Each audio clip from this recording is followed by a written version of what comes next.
ইতিহাসের পাতায় আরও একবার প্রত্যেককে স্বাগত জানাই। এই মুহূর্তের সবথেকে বড় খবর সেটা হচ্ছে 26,000 চাকরি বাতিল মামলার যে আজকে রায়দান ছিল, ইতিমধ্যে হয়ে গেছে। আপনারা প্রত্যেকেই আশা করি জানেন। খুব সংক্ষেপে আমি একটু আপডেট করিয়ে দিচ্ছি আপনারা যদি না জেনে থাকেন, যে হাইকোর্টের যে রায় ছিল পুরো প্যানেল বাতিল হওয়ার, সেটাই সর্বোচ্চ আদালত বহাল রাখলো। অর্থাৎ পুরো প্যানেলটা বাতিল হয়ে গেল, প্রত্যেকের চাকরি চলে গেল।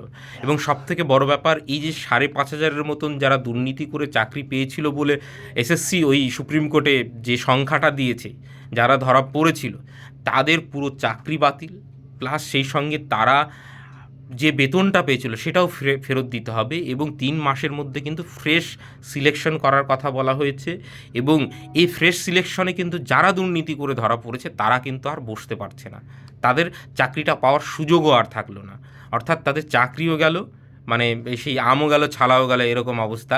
চাকরিটাও গেল, তাদের বিরুদ্ধে মানে আইনি ব্যবস্থাও হবে, যা হওয়ার হবে, সেই সঙ্গে স্যালারিটাও তাদেরকে ফেরত দিতে হবে। কিন্তু ধরুন যারা অন্য চাকরি থেকে, ভালো চাকরি থেকে বা অন্য কোনো চাকরি থেকে ফেরত এসেছিল, তো তাদের হয়তো সম্ভবত সেই পুরনো চাকরি ফেরত পাবে, অথবা এই ফ্রেশ সিলেকশনে তারা অংশগ্রহণ করতে পারবে। এবং যারা 16 সালের যারা পরীক্ষার্থী ছিলেন, ক্যান্ডিডেট ছিলেন, তারাই অংশগ্রহণ করতে পারবেন। এখানে কিন্তু ফ্রেশ ক্যান্ডিডেটদের কোনো জায়গা নেই, ফ্রেশ ক্যান্ডিডেটরা কিন্তু এখানে ঢুকতে পারছেন না। যাদের বয়স পেরিয়ে গেছে তারা কিন্তু বয়সের ছাড় সহ সেইখানে নতুন ফ্রেশ যে 3 মাসের মধ্যে সিলেকশন প্রসেস করতে বলা হয়েছে সেইটার মধ্যে কিন্তু অংশগ্রহণ করতে পারবেন। এবং সেই সঙ্গে এই যে সুপার নিউমেরিক পোস্ট ছিল সেটাও তো অবৈধ, বাতিল হয়ে গেল। এবং সিবিআই সম্ভবত ক্যাবিনেটের বিরুদ্ধে যে মানে ইনভেস্টিগেশন করার যে রায়টা এখান থেকে দেওয়া হয়েছিল, মানে হাইকোর্ট থেকে, ক্যালকাটা হাইকোর্ট থেকে, সেটাও বহাল থাকলো।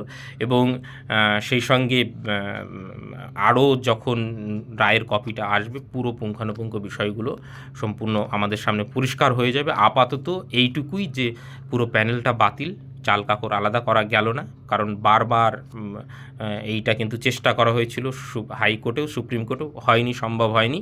অতএব পুরো প্যানেলটা বাতিল। যারা দুর্নীতি করে একদম হাতে নাতে ধরা পড়েছে তাদের পুরো চাকরিটা যাবে, সেই সঙ্গে স্যালারিটাও তাদেরকে দিতে হবে, সেই সঙ্গে তাদের বিরুদ্ধে আইনি ব্যবস্থাও হবে। এবং সেটা রাজ্য সরকার নেবে কি নেবে না সেটা, বা বোর্ড নেবে কি নেবে না সেটা তাদের ব্যাপার। কিন্তু যারা হচ্ছে অন্য চাকরি থেকে ছেড়ে এসেছিল বা বয়স পার হয়ে গেছিলো তাদের সুযোগ দেওয়া হবে। এবং যারা এই চাকরিতে পায়নি তারাও কিন্তু এই চাকরিতে বসতে পারবে। কিন্তু ফ্রেশ ক্যান্ডিডেটদের কিন্তু আপাতত এই মুহূর্তে মানে ওইখানে ঢোকার কোনো জায়গা থাকছে না। তো দেখা যাক, আরও পুরো বিষয়টা কিছুক্ষণের মধ্যে ক্লিয়ার হবে এবং আমরা পুরো কপিটা আসলে সেইটা নিয়ে নিশ্চয়ই আলোচনা করব। আপাতত এইটুকুই জানানোর ছিল। আপনাদের যদি কোনো মতামত থাকে নিশ্চয়ই নিচে কমেন্ট সেকশনে জানান। এবং এই যে মানে এত দীর্ঘ লড়াইয়ের পর একটা যে নির্ণায়ক যে জাজমেন্ট আসলো, সেইটা নিয়ে আপনারা কতটা সন্তুষ্ট বা কি মতামত, ভিন্ন মতামত থাকতেই পারে, সেইটা নিশ্চয়ই কিন্তু আপনারা জানাতে পারেন। আপাতত সকলকে অসংখ্য ধন্যবাদ।